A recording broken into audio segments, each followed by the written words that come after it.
नमस्कार दोस्तों, आपका स्वागत है एक बार फिर से आपके अपने YouTube चैनल में। मित्रों, महाभारत के आज हम 10 रहस्यों के बारे में जानेंगे, जिनके बारे में आपने न पहले कभी पढ़ा होगा, न जाना होगा, न समझा होगा। हिंदू धर्म में महाभारत को 5वां वेद माना जाता है, साथ ही विश्व का सबसे बड़ा महाकाव्य भी है। इसमें दी गई सारी बातें आज भी उतनी ही मान्य है जितनी उस काल में थी। अच्छा जीवन जीने की सारी जानकारी इस ग्रंथ में है, लेकिन क्या महाभारत जितनी हमारे सामने रखी गई है उतनी ही है? युद्ध के बाद महाभारत क्या खत्म हो गई थी? क्या युद्ध के बाद भी कुछ ऐसी बातें थी जो हम नहीं जानते? आइए जानते हैं महाभारत के वो रहस्य जो आपने कभी नहीं जाने होंगे। तो दोस्तों, शुरू करते हैं आज की वीडियो। पहला रहस्य है 18 का रहस्य। जी हाँ, महाभारत में 18 के आंकड़े का विशेष महत्व है, क्योंकि महाभारत का युद्ध 18 दिनों तक चला। इसमें 18 अध्याय हैं। भगवान श्री कृष्ण ने अर्जुन को गीता का ज्ञान 18 दिनों तक दिया। गीता में भी 18 ही अध्याय हैं। कौरवों और पांडवों की कुल सेना 18 अक्षोहिणी थी। युद्ध के भी मात्र 18 योद्धा ही जीवित बचे थे। हालांकि 18 के पीछे का राज आज तक राज ही बना हुआ है। मित्रों, दूसरा रहस्य अश्वत्थामा का रहस्य। अश्वत्थामा गुरु द्रोण के पुत्र थे। द्रोणाचार्य के पुत्र को श्री कृष्ण ने अमरता का श्राप दिया था, क्योंकि उन्होंने ब्रह्मास्त्र का गलत प्रयोग किया था। इस कारण श्री कृष्ण अश्वत्थामा से क्रोधित हो गए थे और उसे श्राप दे दिया था कि वो उन सभी हत्याओं के पाप का बोझ ढोता हुआ हजारों वर्षों तक निर्जन जगहों में भटकता रहेगा। उसके शरीर से हमेशा रक्त की दुर्गंध आएगी। उसके माथे की मणि वाले स्थान पर एक घाव होगा और वो सदा दर्द में भटकता रहेगा। वो अपनी मृत्यु की तलाश में अकेला ही भटकेगा। आज भी कई जगहों पर अश्वत्थामा को देखे जाने की बात कही जाती है, लेकिन इन बातों की सत्यता के बारे में कोई दावा नहीं हो सकता। मित्रों, तीसरा रहस्य विमान और परमाणु शास्त्र का रहस्य। मोहनजोदाड़ो की खुदाई में मिले कंकाल में रेडिएशन का असर मिला था। लोग इसे महाभारत के साथ जोड़कर देखते हैं। कहा जाता है कि उस समय भी परमाणु बम हुआ करते थे। उस काल के ब्रह्मास्त्र ही परमाणु बम थे। महाभारत में सौप्तिक पर्व के अध्याय 13 से 15 तक ब्रह्मास्त्र के परिणाम बताए गए हैं। हिंदू इतिहास के अनुसार 3 नवंबर 5561 ईसा पूर्व को अश्वत्थामा ने ब्रह्मास्त्र का प्रयोग किया था। मित्रों, अब हम जानेंगे महाभारत के चौथे रहस्य यानी कौरवों के जन्म के रहस्य के बारे में। धृतराष्ट्र और गांधारी को 100 पुत्रों के पिता और माता के रूप में जाना जाता है, लेकिन दोनों के शत पुत्र नहीं थे, बल्कि 99 पुत्र और एक पुत्री थी। इन्हें कौरव कहा जाता था। कुरु वंश के होने के कारण ही ये कौरव कहलाए। गांधारी के गर्भ धारण करने के दौरान धृतराष्ट्र ने एक दासी के साथ संबंध बनाया, जिसके चलते धृतराष्ट्र के 100 पुत्र हुए।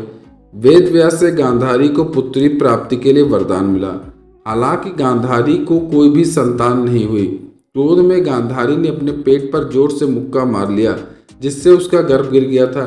इस बात का मालूम चलने पर वेद व्यास ने गांधारी को फौरन 100 घड़े खुदवाने को कहा। साथ ही उनमें घी भरवाकर मरे हुए बच्चों का अवशेष डालने को कहा, और कहा जाता है यहीं से 100 कौरवों यानी 99 कौरव और एक पुत्री का जन्म हुआ। मित्रों, अब जानेंगे महान योद्धा बर्बरीक के बारे में।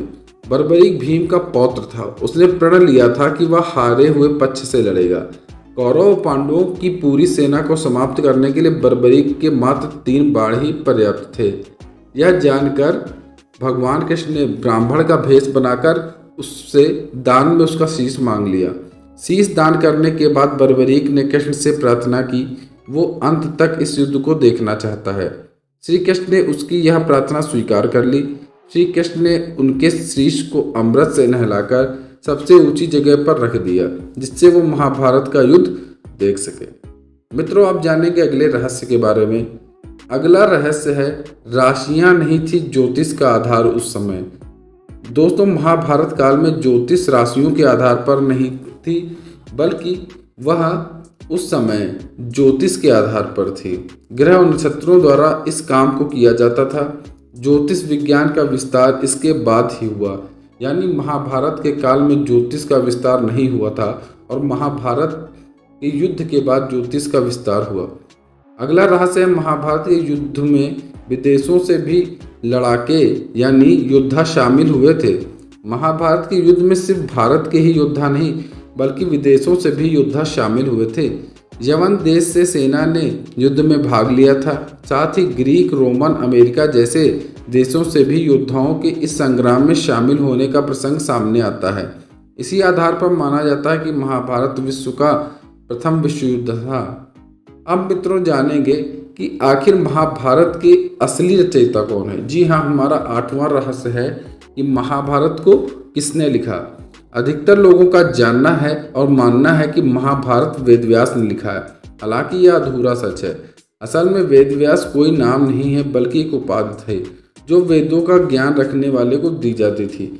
महाभारत की रचना 28वें वेदव्यास कृष्णद्वैपायन ने की थी और इससे पहले 27 वेदव्यास हो चुके थे।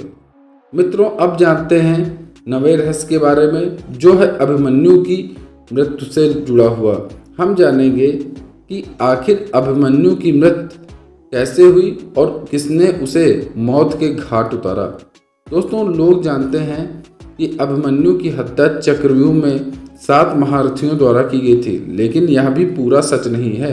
महाभारत के मुताबिक अभिमन्यु से बहादुरी से लड़ते हुए चक्रव्यूह में मौजूद 7 में से एक महारथी, जिसे दुर्योधन का बेटा कहा जाता है, को मार गिराया था। इससे नाराज होकर दुशासन के बेटे ने अभिमन्यु की हत्या कर दी।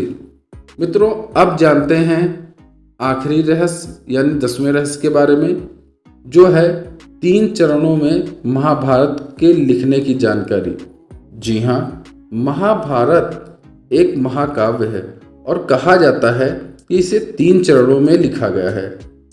पहले चरण में 8,800 श्लोक, दूसरे चरण में 24,000 और तीसरे चरण में 1,00,000 श्लोक लिखे गए थे। वेदव्यास की महाभारत के अलावा Bhandarkar oriental research institute Pune की संस्कृत महाभारत सबसे ज़्यादा प्रामाणिक मानी जाती है। यह तो बस एक झलकी भर है। महाभारत में भी और भी ऐसे कई किस्से और कहानियां हैं जो आपको हैरान कर देंगे। तो मित्रों आज की वीडियो में हमने जाना महाभारत से जुड़े हुए 10 ऐसे किस्से कहानियों के बारे में जिन्हें आपको आज तक ज्ञात ना होगा और ना इसके बारे में आपको जानकारी होगी। मित्रों आपको ये वीडियो कैसी लगी हमें ज़रूर बताएं और आपसे निवेदन है इस वीडियो को ज़्यादा से ज़्यादा लोगों में शेयर अवश्य करें।